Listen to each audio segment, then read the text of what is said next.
Hello mga Kadora, so welcome to my vlog. So may pupuntahan tayo ngayon pero hindi galaan. So actually tao yung pupuntahan natin kasi may friend tayo na nakapagsabi na na-meet nila si tatay o si mamang sorbetero sa isang birthday party.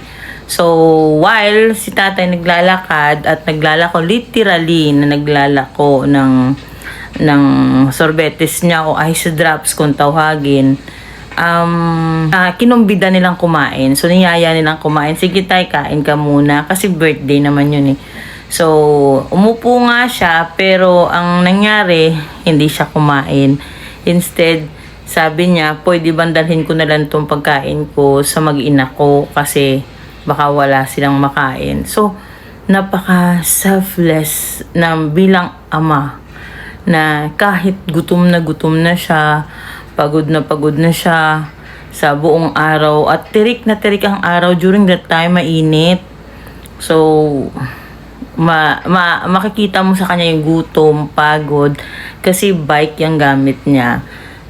Pero hindi niya na inisip yun. Ang inisip niya, itabi yung pagkain at iuwi sa kanila, sa mag-ina niya.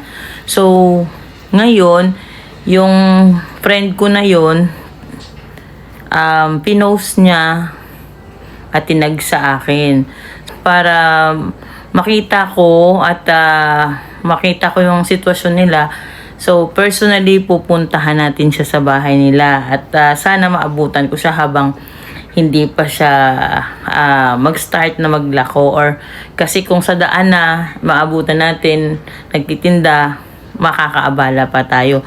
So sana bago maabutan pa natin siya, kasi sabi nung kaibigan ko, usually nagsa-start daw siya magtinda from 9 AM to 7 in the evening. So ganun kahaba ang oras nang ginugugol niya sa lansangan. So hindi niya alintana ang init, pagod. So minsan ngayon nowadays umuulan na, at the same time yung maedad na rin siya. At yung alam niyo yung delikado paggabi, as well as yung siguro kung senior citizen na siya, may nararamdaman na rin siya sa katawan niya na kahit pa paano dapat ingatan.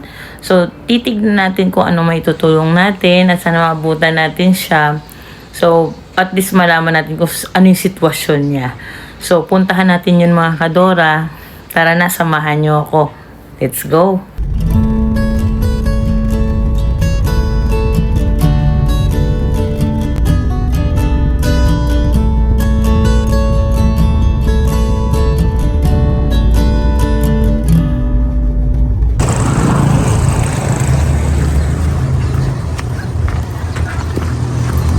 Si ate po yung asawa ni mamang sorbetero. So pupunta po tayo dito sa lugar nila. Dito po tayo sa Batitang. So nakikidaan lang kayo dito. Ang ganda ng dahon ng mangga. Ha?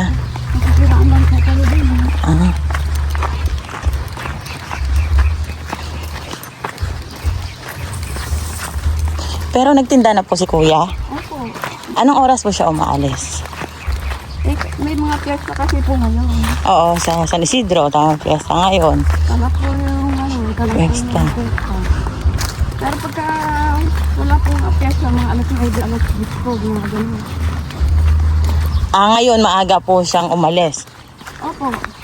Kahapon po, maaga po umuwi, mga alas 5 po. Pero po, pinakaano niyang uuwi, alas 7 po ng gabi. Gabi na. Opo. Sa dulo po pala kayo. Sarili niyo po itong bahay? Opo, amin po ba yung bahay? Hindi pa ba ilog yan? Irrigation po dahil. Irrigation. Pero wala na pong tubig. Like, pag umuulan, hindi na bumabaha. Tubig ulan na lang po, pero yung tubig ng gobyerno hindi na po dinadaan. May mga aso. Mukhang marami po kayong aso. Opo, dito na lang po. Kahit dito na lang. Dito tayo ngayon sa bahay nila. Kanya lang nagtinda si kuya. Ano pangalan ni kuya? Juanito de la Cruz po. Juanito. Mother, ilan po yung anak nyo? Dalawa lang po. Dalawa lang. Okay. So sa ngayon wala po kayong kuryente? Wala po. naputulan or wala talaga installation? Nabis po na kami kuryente. So anong ginagamit nyo pag gabi? Solar. Solar. Opo. Ever since nung tinatayo tong bahay nyo, wala talaga kuryente. Ala po talaga. Oo, buti wala na rin mga tubig dito kasi pag bumabaha, may Pagka umuulan po, naglalagay na lang po ng tulay din sa dinadaan. dito. Opo. Si Kuya, nagtitinda ng ice drops or sorbetes from usually 9 o'clock, umuwi siya 7 daw to 8 o'clock ng gabi. So, buong araw siyang nasa initan, buong araw siya nasa kalye. Si ate lang ang nandito, tama ba? Nakikicharge, nakasalubong natin siya. Saktong siya din ang pinagtanungan natin, nakikicharge siya doon sa... Saan pa? Bakit alay? Wala bang kuryente yung kapitbahay? Hindi. Sa simbahan po kami. Nag-settle. Sa simbahan. Okay, para free. Tama ba? Kasi Oo. po, born again po kami. Doon po kami nag-settle sa simbahan. Tapos si tata usually, magkano kinikita niya sa isang araw? Minsan po, okay naman po. Minsan po, sapat lang po. Sapat lang, oo. Kasi makikita mo naman na sapat lang na kasi hindi kayo nakaano ng kuryente, diba? Pangkain-kain lang araw-araw. Yun lang po talaga. Oo. Tapos So, po, pagdating po sa mga sinusuot, mga bigay lang po sa amin. suot ng damit. Opo, mga bigay po. Lalo po pagka bagyo po, umaalis po kami rito. Ay, saan kayo pumupunta pag bagyo? Simbahan po. Sa simbahan kasi bumabaha ito. Tumataas din po. Kaso nga lang po, bagya lang po ang tubig ang pasok sa loob. Hindi naman po yung bangba. Diyan lang po sa gabi dyan po. Ganyan. Noon, yung isang anak niyo po, anong trabaho niya? Nakikipamitas po ng munggo. Dito lang din po sa Saragosa. Dito lang po sa Batitang. Namimitas. Hindi naman po lagi may tanim na munggo, tama ba? Opo. Pag ano po, nandyan lang po. Tapos, Nay, pag tag-ulan, din, since nagtitinda si tatay ng ice drops or ice cream, ano po yung pinagkakakitaan nyo pag tag-ulan? Nakikipagtanim po asawa ko. Kahit umuulan. Opo.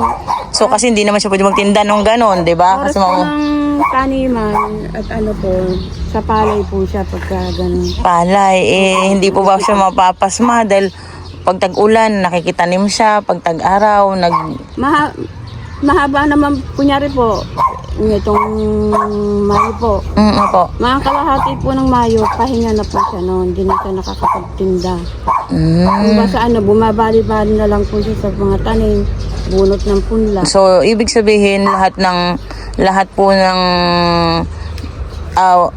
ginagawa niya ngayon, nakabali na, nakautang na, mga ganon. Kasi pag tag-ulan, wala din masyado, tama ba?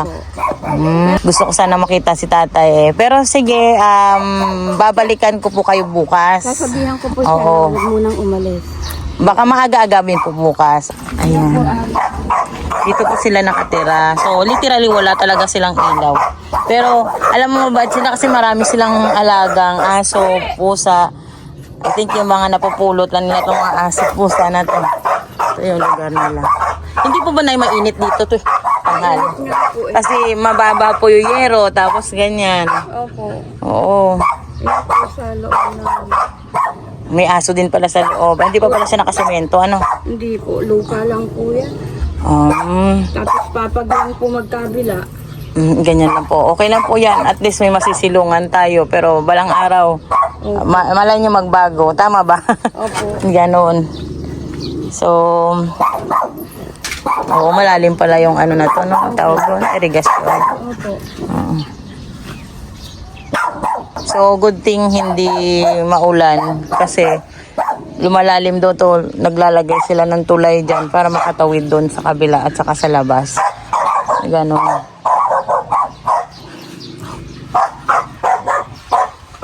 Dami niyang alagang pusa, mga stray cats at stray dogs. Pagka medyo hindi po okay po panahon ng pagyo, maalis po kami dito. Ay, umaalis kayo dito. Bakit? Malalim ba? Hindi po yung hangin Kasi sa pool nyo, no? Opo. Pero siguro po pagka Patungan nyo na lang po yung bubong or ano. Mga bago po ba yung mga yero na yan? luma na po, matagal Luma po na. yan. Pero ito pong part na to, lupa nyo. Hindi po. Nakikitira lang kayo. Nakikitayo lang po kami. Pero mas tahimik dito sa inyo, parang mas malamig, ganon. Hindi halata po pagka walang maisahan. Hindi po halatang walang Oo. maisahan. May awa ang Diyos, Mother. Yan. Pinuntahan ko lang po kayo para bukas alam ko po kung saan ko kayo hahanapin. Pero anytime lang po ang oras dito kayo bukas. Opo, Sana madatnan ko si tatay bukas ng umaga. sasabihan ko po na wag umalis. Eh kung may mga, agahan ko na lang po kasi kung may mga fiesta, sayang din po yung kita niya. Tama ba? At ito nga mga kadora, babalikan natin si tatay at sana maabutan natin siya bago siya maglako ng ice cream. Mukhang mapalad nga tayong kadora at mukhang hindi pa umaalis daw si tatay at siguro dahil umulan, maya-maya pa siya aalis at sa wakas mabibigyan natin ng konting regalo natin sa kanya. O ayun, nag-tricycle lang po ako. Hindi, nasa pagawaan po. Andyan po ba si tatay? Opo, di naman po umalis eh. Ay kasi umuulan po, paano po siya makapagan? Tanda lang po kayo dyan at sa uulan yan. Ay, madulas po ba? Hindi man naman masyado. Tanda. Opo. Maputik po pala dito eh. Paano ko? Tayo sa kabila. Saan? Dito po. Ay, ayan po si kuya. Ere si Ma'am Jen. Hello. Oh, morning po kuya. Andito tayo ngayon sa sa bahay ni tatay. So siya yung sinasabi nating mamang sorbitero. Okay? Na kahit mainit na mainit ang panahon, tayo nagpapalamig sa aircon sa opisina. Si tatay lumalaban ng patas. Si tatay naghahanap buhay alas 9 ng umaga, aalis sa kainitan, kay iikot ni dalawang bayan, uuwi alas 7 ng gabi. So, nakita ko siya at na-discover ko siya mga kadora sa kaibigan ko. Nag-post yung kaibigan ko na kumakanta siya sa birthday or fiesta ba yun yata tay? O birthday na gano'n na sabi ng kaibigan ko, pinapakain nila, okay? Pinapakain nila, in-invite nila si tatay kasi nagtitinda siya ng ice drop o ice cream. Pinapakain nila but unfortunately ang gusto ni tatay, iuwi na lang yung pagkain para sa pamilya niya. Hindi na siya kumain, hindi na siya kakain, iuwi niya lang.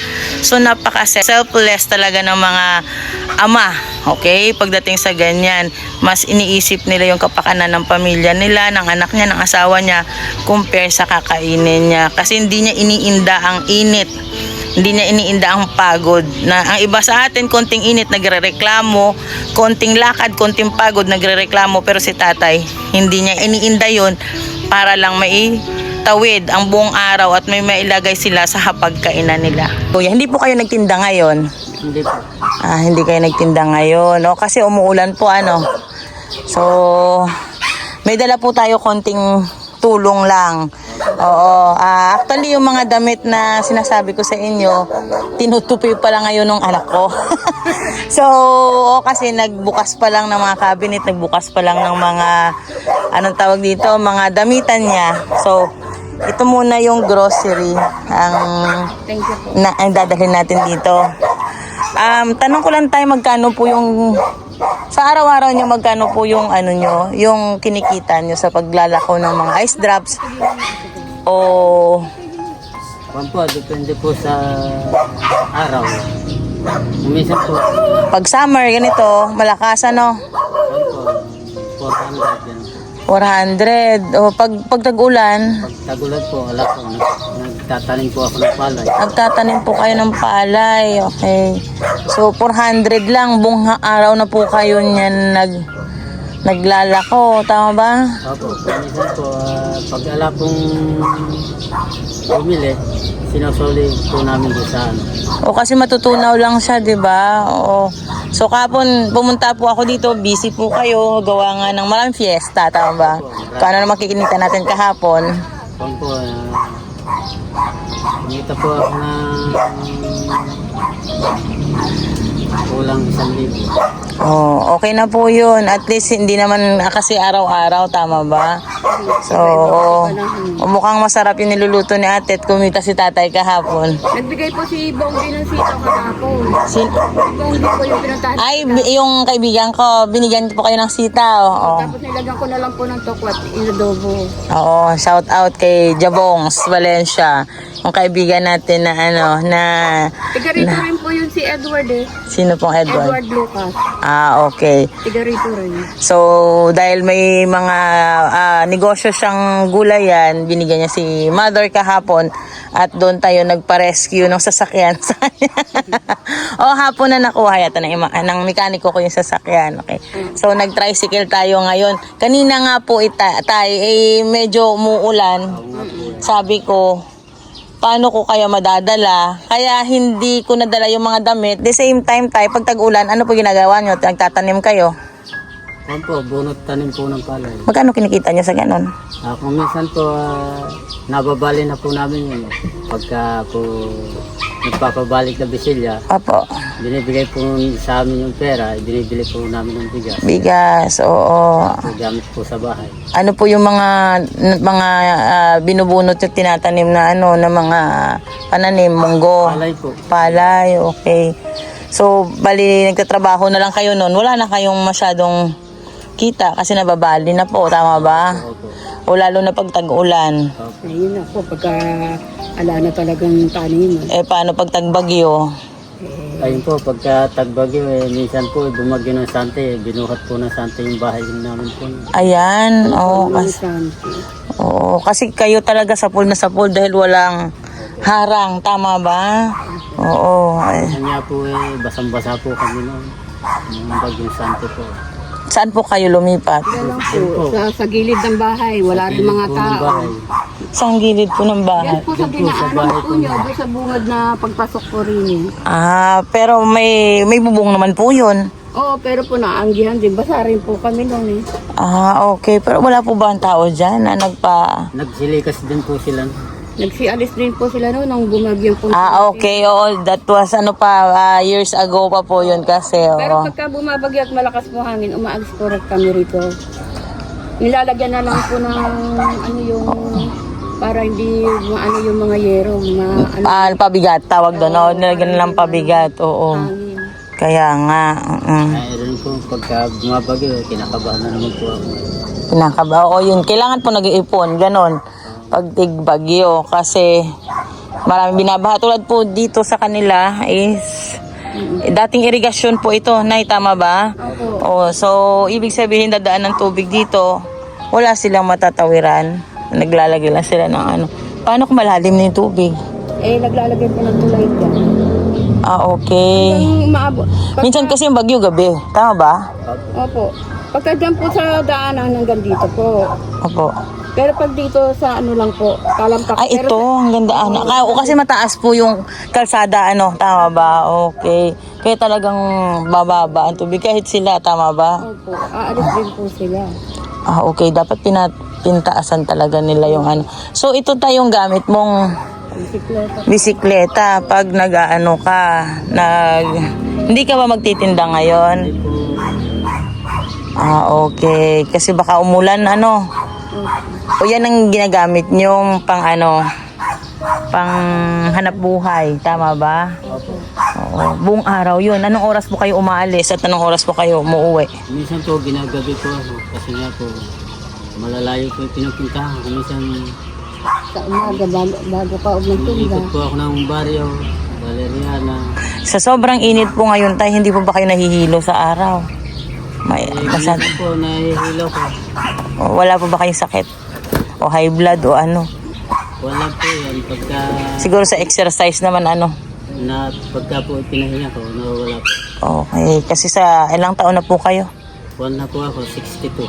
62, senior citizen na si mother. 59. 59, no? Isang guhit na lang senior citizen na rin po kayo, tama ba? Pero hindi po kayo membro ng mga 4Ps, mga ganon, mga... Hindi kami po naisali. Bakit po? Sa bagay kasi yung 4Ps for may mga estudyante, tama ba? Nasali po kami, na lang, bonus na lang dahil mag-graduate na ng high school yung bunso ko.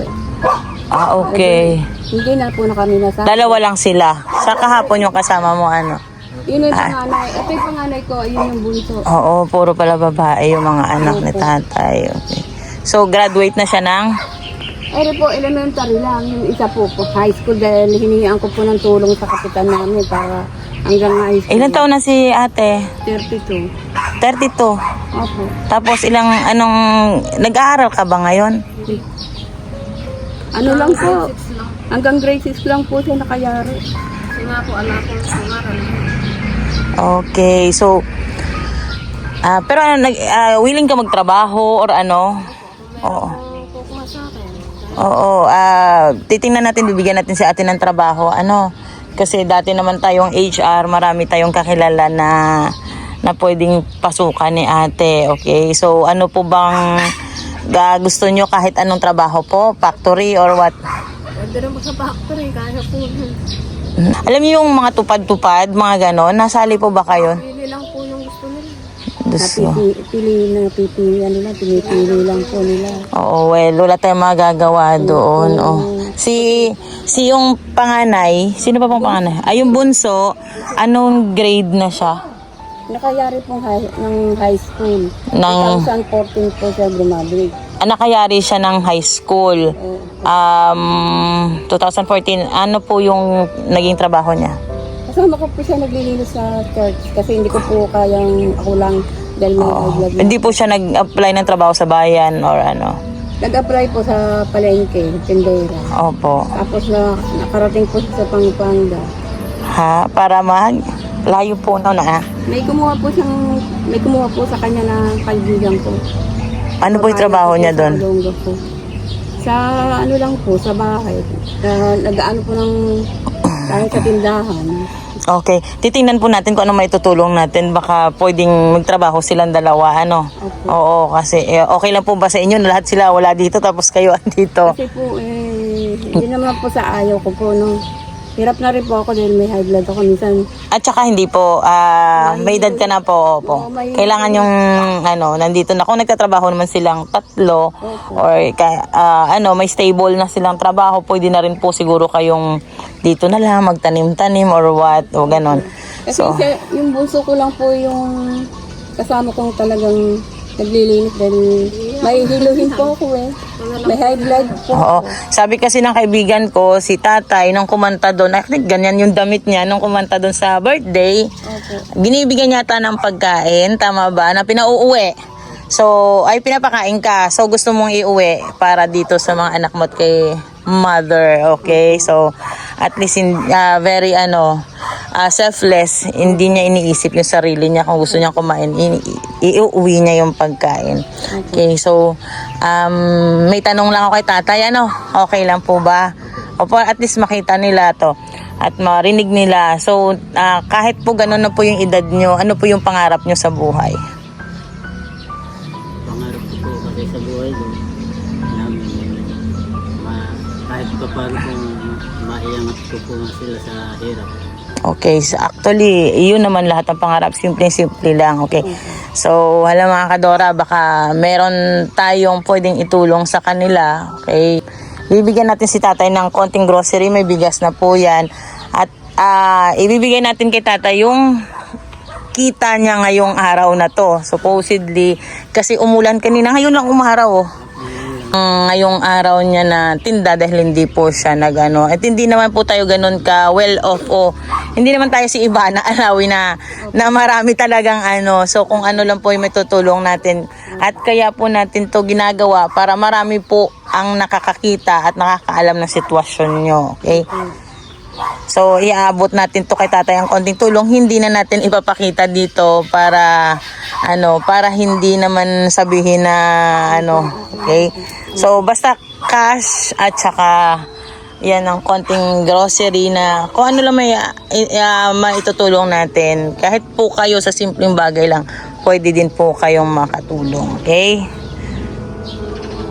May gusto ding magbigay kay tatay ng vitamins. Okay? Kasi panlaban niya rin yun sa sikat ng araw. Sa pagtag-ulan doon, nagbubukid siya.